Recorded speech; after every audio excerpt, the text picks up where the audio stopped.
नाजरीन, जब से पाकिस्तान तहरीक-ए-इंसाफ की हुकूमत आई है, वज़ीर-ए-आज़म इमरान खान की खास तवज्जो कंस्ट्रक्शन सेक्टर पर रही है और इसी सिलसिले में अप्रैल 2020 में कंस्ट्रक्शन सेक्टर के लिए एक बाकायदा पैकेज का ऐलान किया गया, जिसमें भरपूर मराद कंस्ट्रक्शन सेक्टर को दी गई। कंस्ट्रक्शन इंडस्ट्री का भी ये कहना है कि तारीख में उनको इस तरह की मराद पहले नहीं दी गई हैं। सबसे इसमें अव्वल चीज़ तो ये थी कि कंस्ट्रक्शन सेक्टर को बाकायदा एक इंडस्ट्री का स्टेटस दिया गया और ये कहा गया कि जो विद होल्डिंग टैक्स या जो मुख्तलिफ टैक्सेस इस सेक्टर से मुंसलिक हैं, उनको ख़त्म करके कंस्ट्रक्शन सेक्टर को फिक्स टैक्स रिजीम में लाया जाएगा। बैंक्स को भी पाबंद किया गया कि वो अपने पोर्टफोलियो का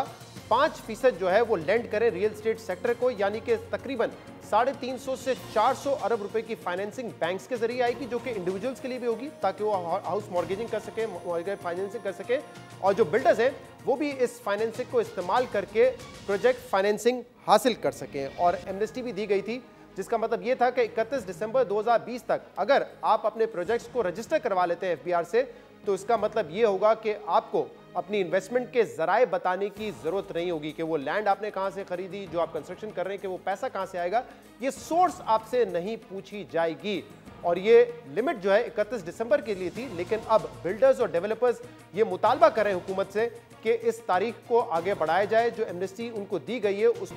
तौसीक की जाए। और इसकी वजह ये बताई जा रही है कि मुख्तलिफ जो डेवलपमेंट अथॉरिटीज़ हैं उनको ये कहा गया था कि वन विंडो ऑपरेशन बनाएं, ताकि जो एनओसीज़ का मामला होता है बिल्डर्स के लिए अपने प्रोजेक्ट्स पे मुख्तलिफ उनको एनओसीज़ देनी पड़ती हैं, वो मामला जल्द से जल्द हो जाए और बिल्डिंग के अप्रूवल उनको मिल जाएँ। लेकिन अब ऐसा कहने में आ रहा है कि बहुत सारी अथॉरिटीज़ ने इस पर काम नहीं किया है, जिसकी वजह से जो एनओसीज़ हैं उनको मिलने में ताख़ीर हो रही है। इस पर हम मज़ीद बात भी करेंगे, जिसके लिए हमें ज्वाइन किया है फयाज़ इलियास साहब ने, अबाद के चेयरमैन हैं। बहुत बहुत शुक्रिया फयाज़ साहब, आपने हमें वक्त दिया। फयाज़ साहब, ये इस साल जो वज़ीर-ए-आज़म इमरान खान ने कंस्ट्रक्शन पैकेज का ऐलान किया था ताकि कंस्ट्रक्शन सेक्टर को फ़रोग़ दिया जा सके, उसमें एक अहम ऐलान ये भी था कि जो सरमायाकार होंगे इस सेक्टर के, उनके लिए ये एमनेस्टी होगी कि उनको अपने ज़राए आमदन नहीं बताना पड़ेगा अगर 31 दिसंबर 2020 से पहले वो इसका हिस्सा बनते हैं, और इसके अलावा जो उनका टैक्स होगा वो भी फिक्स टैक्स पर होगा। तो अब बिल्डर्स की तरफ से ये मुतालबा किया जा रहा है कि जो डेडलाइन है 31 दिसंबर 2020 की, उसको मजीद एक्सटेंड कर दिया जाए। इसकी वजह क्या है? बिस्मिल्लाहिर्रहमानिर्रहीम, और बहुत बहुत शुक्रिया शहजाद इकबाल साहब मुझे इनवाइट करने के लिए। देखें, इसमें सबसे पहले तो मैं आपको ये बताना चाहूँगा कि ये जो कंस्ट्रक्शन इंडस्ट्री का जो दर्जा हमें दिया गया ऑन अप्रैल 2020 में, उस वक्त जब हम इस पैंडेमिक से गुजर रहे थे, और जैसा कि construction industry second largest industry है आफ्टर एग्रीकल्चर, जो जॉब्स प्रोवाइड करती है स्किल्ड अनस्किल्ड लोगों को के लिए, जो है इसमें जॉब्स की जो है इसमें मौके इसमें मौजूद होते हैं। तो प्राइम मिनिस्टर साहब ने जो अपने विजन के तहत जो इस इंडस्ट्री को बूस्ट करने के लिए जो इंसेंटिव दिए, उसमें सबसे बड़ा बेनिफिट या इंसेंटिव तो ये था कि जो उन्होंने इस कंस्ट्रक्शन को इंडस्ट्री का जो दर्जा दिया, जिसके तहत बेतहाशा जो है वो जो फवायद या जो मौके हैं वो इस इंडस्ट्री भी को भी मिल सकें। और दूसरी इसी के साथ साथ इन्होंने जो स्पेशल कंस्ट्रक्शन पैकेज का जो अनाउंसमेंट किया कि इस इंडस्ट्री को बूस्ट करने के लिए कि वो लोग जिनकी जो इन्वेस्टमेंट या इनकी जो वो प्रॉपर्टीज जो प्रोजेक्ट्स करना चाहते हैं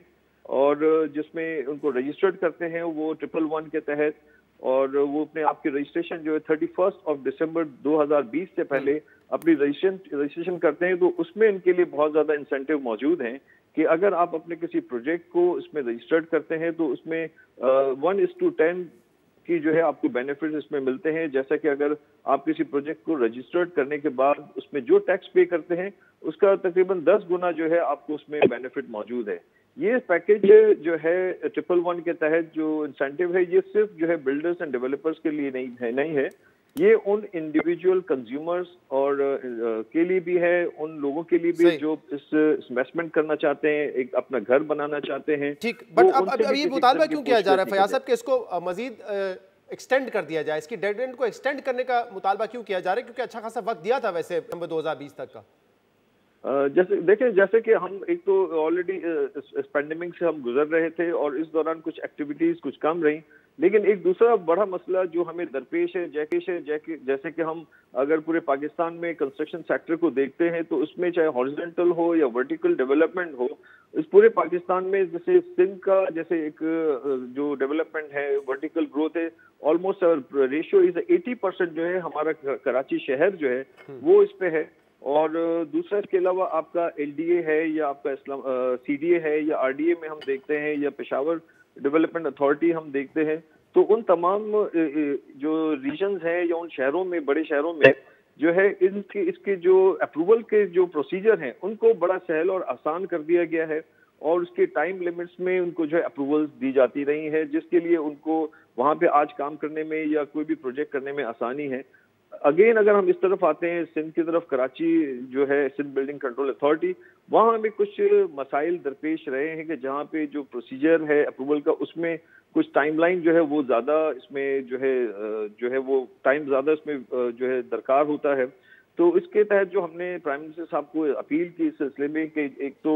जो as a vision of prime minister जो इसमें कंस्ट्रक्शन के लिए जो दिया गया है, जो इन्होंने इसमें पेश किया है, अपना दिया है इसमें बेनिफिट, उसके तहत ये प्रोसीजर जो अप्रूवल का ये इसको आसान बनाया लेकिन जाए। इसके लिए भी वजीर आजम साहब ने कहा था कि हमने तमाम सूबाई हुकूमतों से बात भी की है और इसके लिए एक वन विंडो ऑपरेशन बनाया जाएगा, लेकिन आप कह रहे हैं कि सिंध के हवाले से अभी तक इश्यूज मौजूद हैं, क्योंकि ये खबरें सामने आ रही थी कि 250 से 300 प्रोजेक्ट्स ऐसे हैं जो कि सिंध बिल्डिंग कंट्रोल अथॉरिटी के पास पेंडिंग पड़े हुए, उसके अप्रूवल नहीं हो रहे। तो ये जो वन विंडो ऑपरेशन वाली बात की थी, क्या ये सिंध के हद तक इस पर इम्प्लीमेंटेशन नहीं हुआ है अभी तक?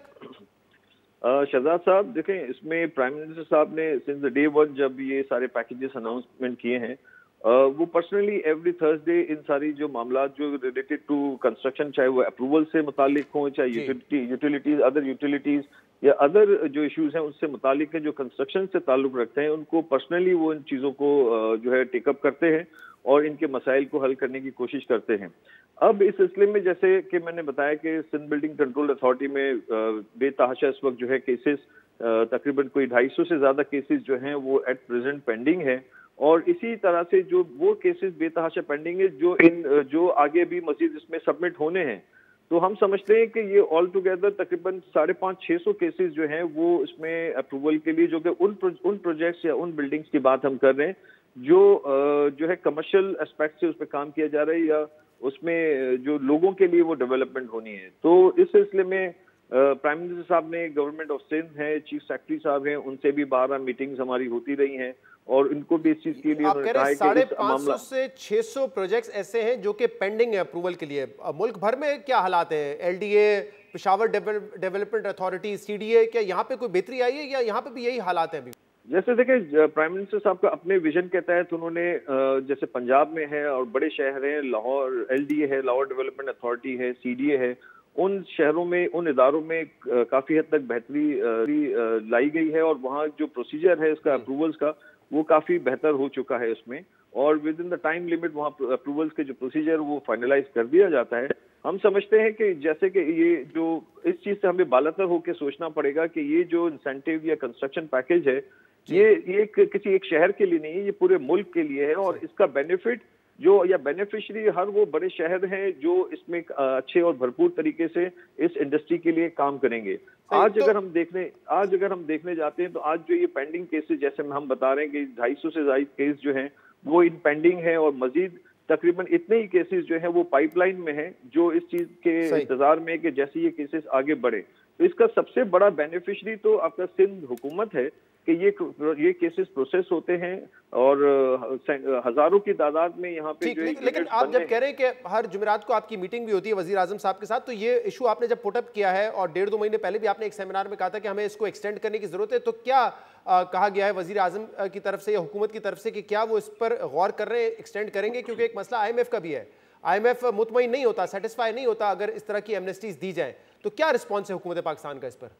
जैसे वजीर आजम साहब से हमारी टाइमली इस सिलसिले में जो मीटिंग्स होती रही हैं वहाँ पे हमने इनसे ये दरख्वास्त की है कि जो कुछ खास तौर पे कुछ जो ये अप्रूवल के केसेस में कुछ डिले रहा है तो उस सिलसिले में हमें कुछ इसमें टाइम मजीद दरकार होगा और हमने इनसे दरख्वास्त की कि इस जो 31 अगस्त 2020 में जो ये मुद्दत ख़त्म होनी है इसमें 1 साल जो है बढ़ाया जाए और इस हवाले से अगर जो चीजें मुमकिन हो, IMF से बात की जाए या वर्ल्ड बैंक के सिलसिले में जो भी प्रोसीजरल रिक्वायरमेंट है वो अगर हो सकती है तो उसमें इस एक्सटेंशन को बढ़ना चाहिए, ताकि ये जो अप्रूवल प्रोसीजर आगे बढ़ेगा तो इसमें बेतहाशा और केसेस आने हैं। एट प्रेजेंट भी जो है वो जो केसेस जो इस वक्त रजिस्टर्ड हुए हैं इसकी तादाद मजीद और 4 से 5 गुना बढ़ जानी है। सही, ब्रीफली अगर आप मुझे ये भी बता सकें कि बैंक्स को भी कहा गया था कि वो अपने 5% अपने पोर्टफोलियो जो है वो रियल एस्टेट सेक्टर पर में देंगे, जो कि तकरीबन 350 से 400 अरब रुपए बनता है। इस हवाले से हमने देखा इश्तिहारात भी आना शुरू हो गए हैं। क्या इंटरेस्ट है, क्या बैंक्स अपना इंटरेस्ट शो कर रहे हैं और क्या कंज्यूमर जो एंड कंज्यूमर है वो भी अपना इंटरेस्ट शो कर रहा है बैंक से फाइनेंस से लेकर सरमायाकारी करने के लिए? देखिए, इसमें एट प्रेजेंट तो बैंकिंग सेक्टर भी जो है पिछले पास्ट में हम देखें तो हमें इतनी एक्टिविटीज नजर नहीं आती थी, बट अभी इस मौजूदा सूरत हाल के बाद जो है बैंकिंग सेक्टर भी बहुत फाल तरीके से इसमें काम कर रहा है और वो टाइमली हमारे काफी सारे आबाद के मेंबरान हैं, उनके साथ भी इनकी जो है वेंचर्स जो है जो प्रोजेक्ट फाइनेंसिंग में काम किया है और एग्रेसिवली बैंकिंग सेक्टर काम कर रहा है इसमें। अलावा इसके में जो है इसमें एक और चीजें आपको बताऊंगा मैं कि जो प्राइम मिनिस्टर साहब का जो एवरी थर्सडे जुमेरात की जो इनकी मीटिंग होती है उसमें ये बैंकिंग सेक्टर्स के अलावा जो यूटिलिटीज की साइड पे भी हम देखते हैं तो उसमें भी बड़ा इनका डीपली वो उस पर भी फोकस है। और जैसे अभी पिछले दिनों अगर हम देखते हैं तो नेपरा के हवाले से जो इश्यूज हमारे थे, जो कि बिजली के जो मसाइल थे, उसको भी इमीडिएटली जो है इन मसाइल को हल करने के लिए जो है काफी सारे इकदाम उठाए गए। पिछले 15 साल में हमें किसी किस्म का कोई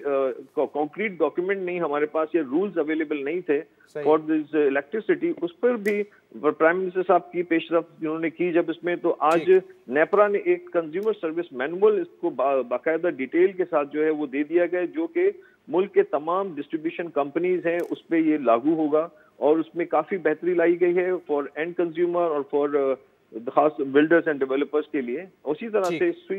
अगर हम गैस के मसाइल देखते हैं तो उसमें भी बेतहाशा पेशरफ्त हुई है कि जिसमें आसानियां पैदा की गई हैं ताकि कंस्ट्रक्शन इंडस्ट्री को बूस्ट मिले। हमारे साथ मौजूद थे फैयाज चेयरमैन आबाद और कह रहे थे कि ये हमने डेडलाइन एक्सटेंड करने का इसलिए कहा है क्योंकि अभी तक कुछ इश्यूज आ रहे हैं, अप्रूवल्स देर से मिलते हैं। खासतौर पे सिंध बिल्डिंग कंट्रोल अथॉरिटी का इशू है जहाँ पर 250 केसेस ऑलरेडी पेंडिंग है अप्रूवल के लिए और मजीद 200 से 250 केसेस पाइपलाइन में मौजूद हैं। वज़ीर आज़म ने कहा था कि तमाम सूबे इस पर काम करेंगे, वन विंडो ऑपरेशन होगा ताकि इनको जो NOCs की रिक्वायरमेंट होती है बिल्डर्स को वो जल्द से जल्द मिल जाए, लेकिन सिंध में इस पर मुश्किलात आ रही हैं।